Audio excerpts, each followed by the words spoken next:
Freunde, und ganz herzlich willkommen zur heutigen Sendung. Heute gibt's das volle Brett für alle Thrasher unter euch. Wenn ich jetzt von Fabulous Disaster rede, dann wissen die meisten von euch schon, wer gemeint ist. Nämlich Exodus aus der Bay Area. Die nämlich haben wir aufgezeichnet auf der Tour zusammen mit Nuclear Assault und Reanimator hier in der Bochumer Zeche, und ich wünsche euch jetzt viel Spaß mit Exodus.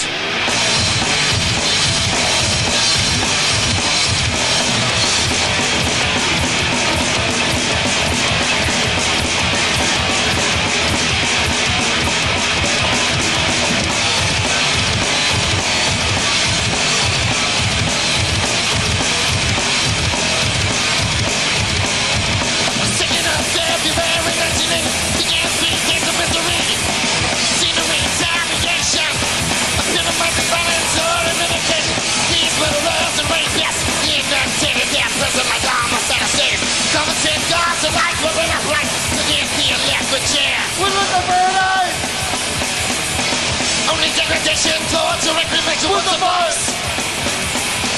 See a man and hero team like the coming of a tide. More fortune yet to escape the insanity through suicide. Screams of the dying would haunt the living to the grave. Survivors of the right relive the nightmare every day. The last acts of defiance. The last acts of defiance.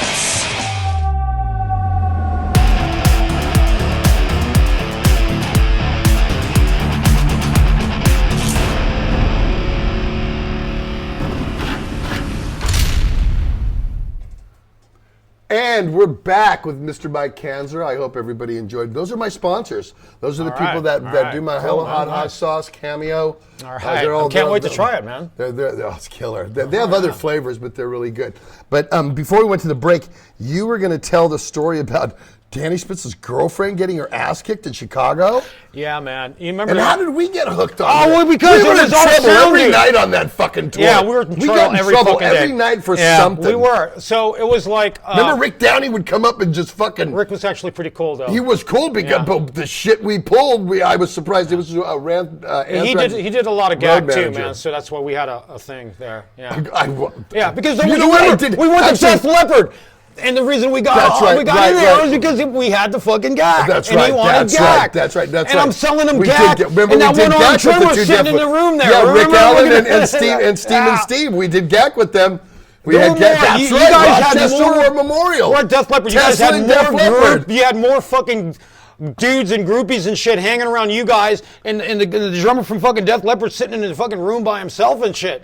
You know, like, it was like, this is the after the show, because, man, we were fucking because I grew up with Troy from Tesla, so we were hooked up when we came in, but Rick got us in the gig, and I remember telling Bobby Schneider, who did Metallica, is another gacker who was Metallica's guy. I said, hey, Bobby, go tell Troy that Steve Sousa's out here, and he goes, he doesn't know you. You don't know him. I go, I grew up with him right across the street. Ironically, you go tell him that I'm out here. He'll come out. He goes, no, he won't.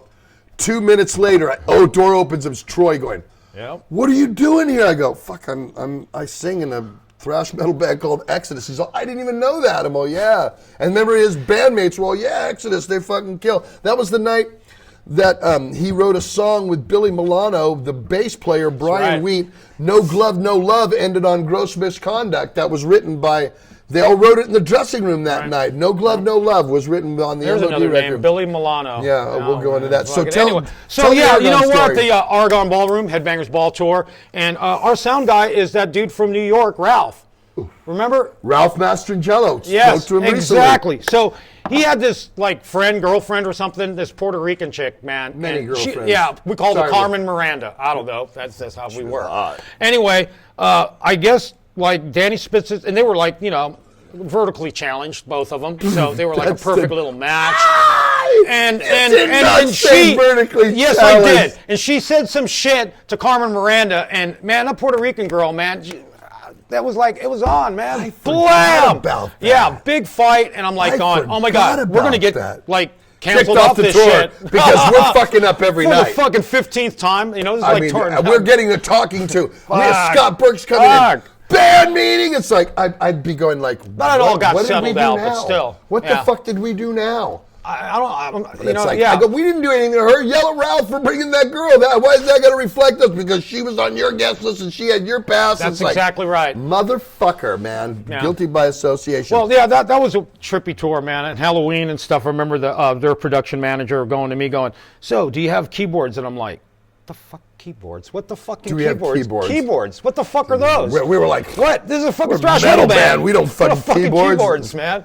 Keyboards. Halloween was cool though. Those German dudes were all right. They were cool. great. They were nice guys. The fans were not good to them. No, man, they hated them. And back in the Oh, day, they in were the just 80s, so fucked. It was, hair metal. I mean, now Motley Crue can play with Metallica. Nobody will give two shits. But back then, you did not put oil in water. Us heavier bands did not play with those types of bands. So it was like, even when they told us we were going on tour, it was like, Anthrax, Exodus, and Halloween. Halloween got fucking You're going to put crushed. them in a thrash sandwich? What the fuck? Because we are bigger than Exodus. We are going to be middle. We're like, okay, if that's the way you want it. And so after we would play, they would just fucking freak out, man. They would be like, oh, Steve, I don't think we did so well last night. The fans hate us. After a while, they opened the show because it went Halloween, Exodus. We had that co-opener Anthrax. slot, but remember this. This is the one fact of that whole tour was we fucking wrecked every barricade from the first show in Seattle all the way to fucking where there. If there was a barricade, it didn't matter. had more If than we Anthrax. opened, the barricade was gone.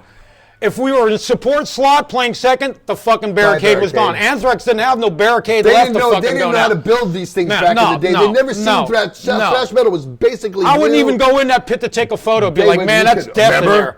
Remember Yeah. the guy broke his leg in Yeah. Tampa? The fucking Fuck. leg. Oh, this yeah, man, guy's the shit right was leg pointed the other direction. came up by his head. That's how fucked up it was. I freaked out when I saw it. Oh no, man! You guys crushed every barricade there was, man. We finally have learned how to make them now. We don't get to crush Yeah, them they anymore. got fucking welded aluminum But, with carbon fiber plates and shit. So Walter and I, over the years of doing the Toxic Vault, have told some stories a long time ago, maybe on some episodes. And again, I like to get everybody's perspective of what went down during that. And Mike was there during the famous Birmingham Jamaican triad infiltration of Exodus. You motherfucker. And we, I almost got the whole band and crew executed, literally executed. And Mike was actually, you sat in on the meeting, I was right? in on the meeting. I don't know what happened Oh. there because we were sent to the hotel. yeah. So let me just give you guys, if you don't remember the story, this is what happened. We were in Birmingham, England, and we were playing a place called the Hummingbird. Now, I'm still new to touring and learning. I don't know everything. I figure, the promoter owns the place, but that's not the case. It's black country, mate. Well, That is another thing we didn't know about in England. It was definitely so. A promoter rented the hall, the Hummingbird, which is actually a blues kind of ethnic. It was a Jamaican dance hall, man. Rock club for them, Rocksteady. reggae and stuff like that. Rocksteady and Jamaican music. So I should have known, being street smart, growing up in the streets of Oakland, and that by seeing this sort of element, maybe they own the place. So we go there, right? And I remember the show was pretty full, but not absolutely sold out. But when it came down to towels, catering, Guy's got a great memory. water, Food, beer, fucking everything. beer, everything. The promoter told us, in English, and I remember him in this accent, and I remember it to this day. He says, I didn't do as well as the show as I thought I was going to do. So I'm going to pay you your money, but you'll get nothing else. There'll be no dinner. There'll be no catering. There'll be no watering. There'll be nothing else. No Gatorade for this. No towels. No nothing. You get nothing extra. You're an American band in the UK. What are you going to fucking do? It'll cost you more money to try to sue me to get. And he said this to us. Yeah. And I'm like, you bold motherfucker. I wanted to, and all of you guys, especially if you know me, I wanted to kill him. Kill him. Let's just beat his ass right now. Let's just destroy him. No, we can't do that. So, after the show, after we played, we went into the dressing room. I went into the dressing room. And I thought, well, since he's the promoter of this place and he doesn't own it, if I do damage to the dressing room and fuck some things up, they'll have to come at him for the expenses, right? For the repairs.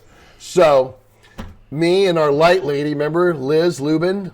Was she on that one? She was part of the fight. She broke the sink. So we went in there, and I just started smashing all the mirrors in the dressing room and started smashing all the fucking sinks because the porcelain breaking the toilets. We figured the crew, they were all loaded up. We'll get on the bus, cruise to the next show in London, fly home, and we're all done.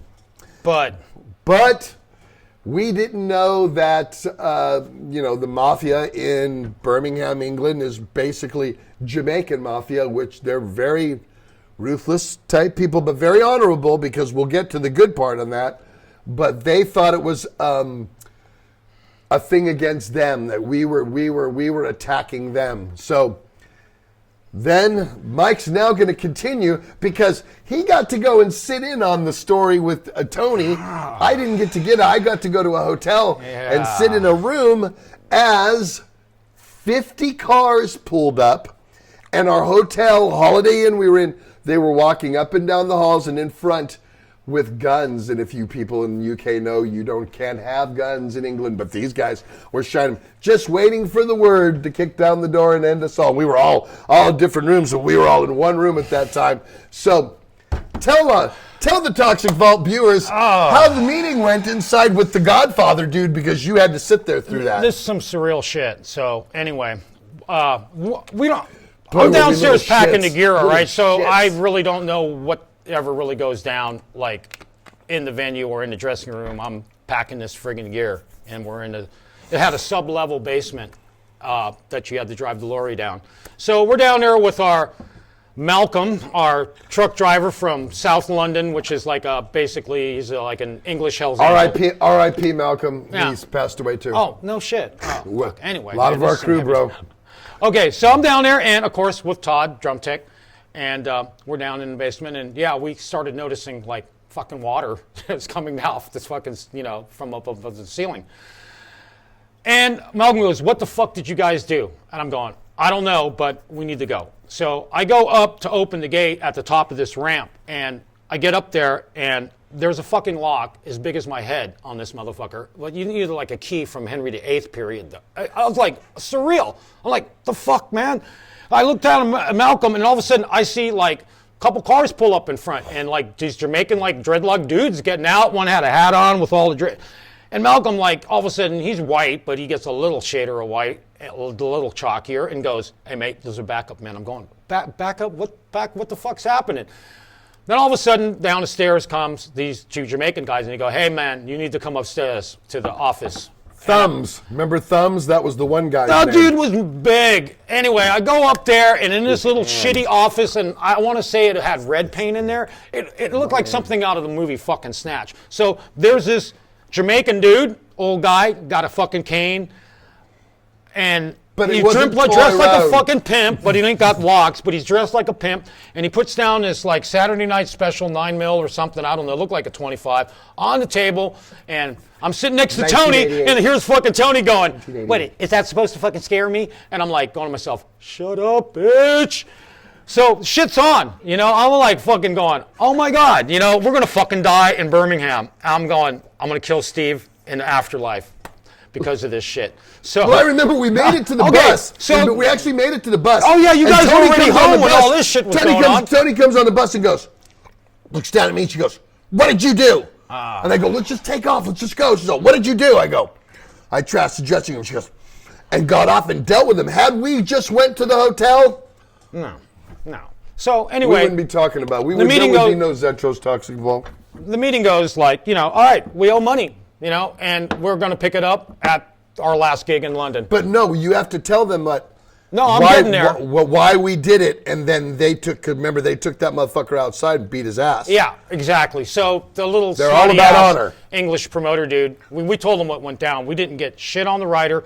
We don't expect everything, but we expect friggin' water or these guys were all about. We had a contract. With this there's guy, a contract, and these guys are all about honor. So in their eyes, he should have honored his fucking contract with us, and that our only retaliation was against him. Not once they figured that out, they called I remember all the guys got in the cars and they had Holiday Inn. They were going down, so that got straightened out. Yeah, we just basically told them, you guys are all a bunch of young rock star dumbasses and have mercy on us for fucking God's sakes. So, yeah, and we set it up. So I come back, I'm going to get in the hotel. I'm with Tony and Todd, and when, you guys are all in that one room, peeking out the fucking, like the curtains. And we come in there, and everyone is like, it's like dead fucking quiet. And like Tony peeks in there and looks at everyone and just goes,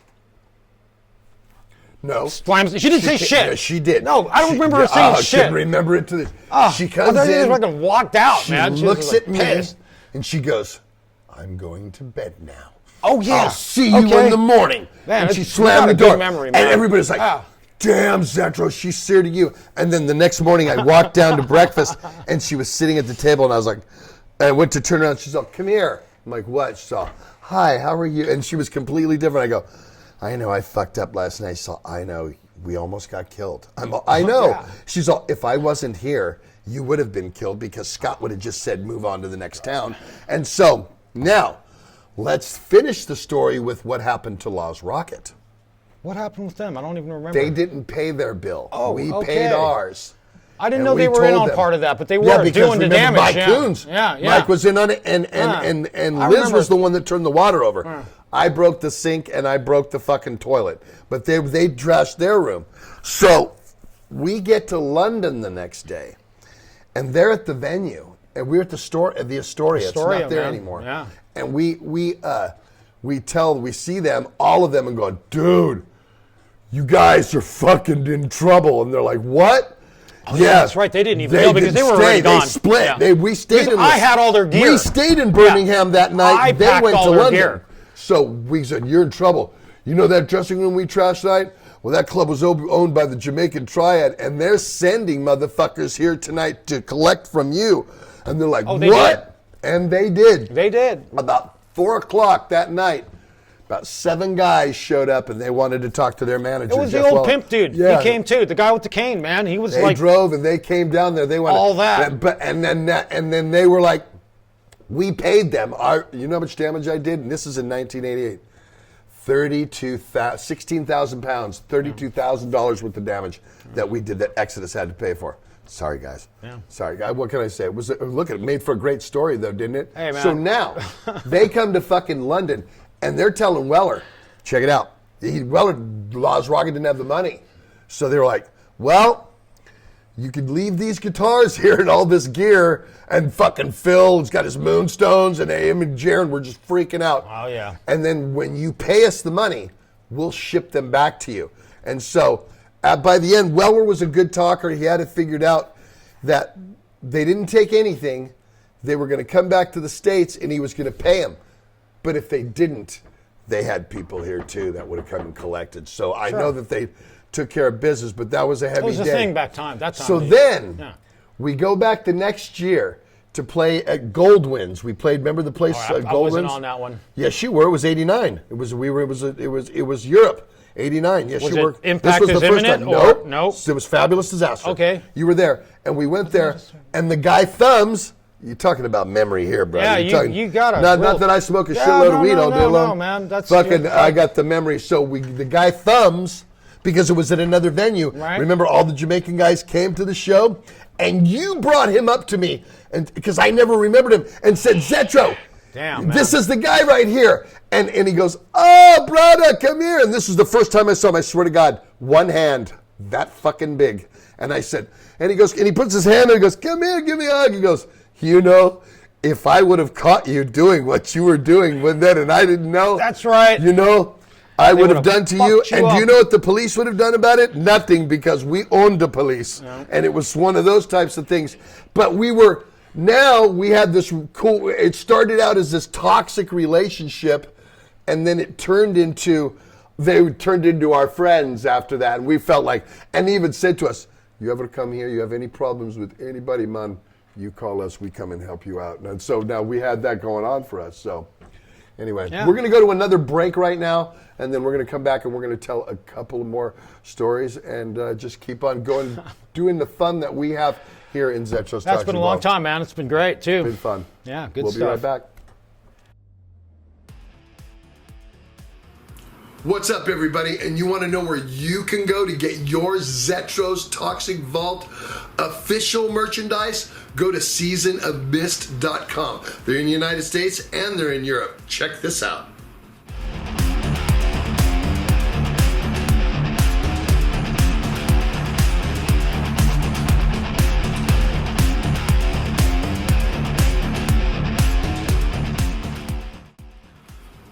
Pretty killer, huh? Go to seasonofmist.com and get your Zetro's Toxic Vault stuff today. All different types of sizes, all different types of shirts, all different types of prints that you can have them on put on custom your way. So go to seasonofmist.com today.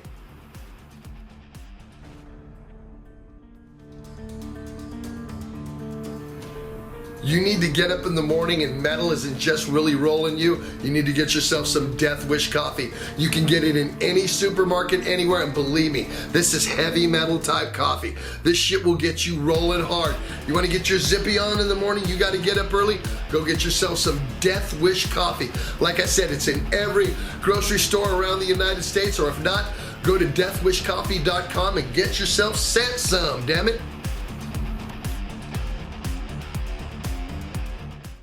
What's up, everyone? Again, our sponsors, and we love them. They take care of the show, and they're so good to us. But we are back with the Cannibal on Pleasures of the Flesh, Mr. Mike Kanzler. And we were just talking about, during the commercials, we were talking about what cool tours we did. We went out with MOD, and if you know anything about Billy Milano, Billy Milano is a great guy. He's a lot of fun. He's a fucking character. He could do that Vito Corleone impression. So New Jersey kid, Italian, you know. Amazing fucking guy. But when we were on tour with MOD, one of the most notorious places to play, especially in the United States, and anybody from back in the day knows this, is in a club in Detroit called Harpo's. And anything could happen. As a stage is about, if you fall off, feet. If you fall off, you're dead. No stage diving. It's like 12 feet high. If you fall off, you're fucking dead. And it's that simple. You were in a stage dive and nobody was there, you wouldn't get about. You'd just die right there. So, I think something happened again. Another outside shady promoter coming in and renting the venue. Security guy threw some stage diver. Their shit Is was that all what, about. oh, that's right. Yeah, and then Billy got pissed and was going to hit him with the bass player's bass. Yeah. Okay, so Mike's going to tell that story. This was in Harpo's in Detroit. So, you know, the MOD was like crossover, man. They were like kind of punk and thrash, and yeah, it was an energy thing. So, you know, stage diving, Billy let them up. So, because they would just come up and not fuck shit up and then jump off, which is like, that's cool. All right, we're good.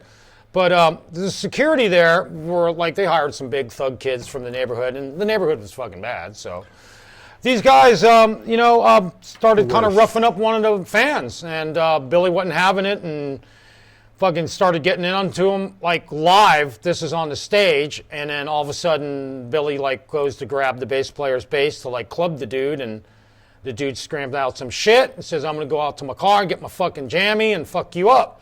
So then there was like, they stopped the show, and then all of a sudden, I hear this caruckus in the back, and there's a curtain that kind of separates the edge of the stage. Yeah, you know, a fucking altercation of some fucking dude talking a lot of shit, and I open the curtain, and there's Johnny, and he's got a gun to his chest, and then Billy's coming in there going, "Shoot me, motherfucker, shoot me." And this dude's got a 45, man, and he's the security guard that was on stage. So I got a road box, and I got a stun gun that we brought on the tour. We never had to use that shit, but we had a stun gun. I wanted him to, though. And I'm going, well, this dude's kind of abnormal, and the stun gun's probably not going to work, but, you know, we don't want, like, Johnny getting blown away. So, you know, I watched it escalate, and then, of course, you know, dude doesn't pull the trigger and just pistol whips him. And yeah, so Johnny gets some stitches. Yeah, Johnny got a couple of stitches, and yeah, Billy was that was screaming. the Kill All Monsters tour, because each and every one of those motherfuckers got injured. Bass player had a cast on for half the tour. Remember, he broke his leg? Right. No, guitar player broke his leg. Yeah, that was Timmy. Timmy. He was the Frankenberry looking motherfucker. motherfucker. Right. Yeah, the And big then- guy. and then- and then the weird Dracula vampire fucking Drummer. dead got pneumonia Drummer, yeah. in Montreal, and he was like on his Yeah, fucking that's right, deathbed, deathbed, even though yeah. he looked like death all the time. And then Johnny got pistol whipped, and Billy Milano, something happened to him too. He fucking got, I can't remember what happened to him. Oh, I remember. Now check this out. Was it like remember accident? they had the Their album was the first record was USA for MOD or MOD USA for America. USA for MOD or something like that. And I remember in Ottawa, these people were marching in front of the show, and Billy gets in the circle with them and started marching. I got that picture. They don't even know it's I gotta him. dig that image up. And he's I'm dying laughing because I'm screaming. And he's in there and they didn't even know. There's like maybe 7 people marching in a circle like these, like, I don't know if it was lyrics over the hate tank. They were alphabet people, dude. What was it? Alphabet people. You know,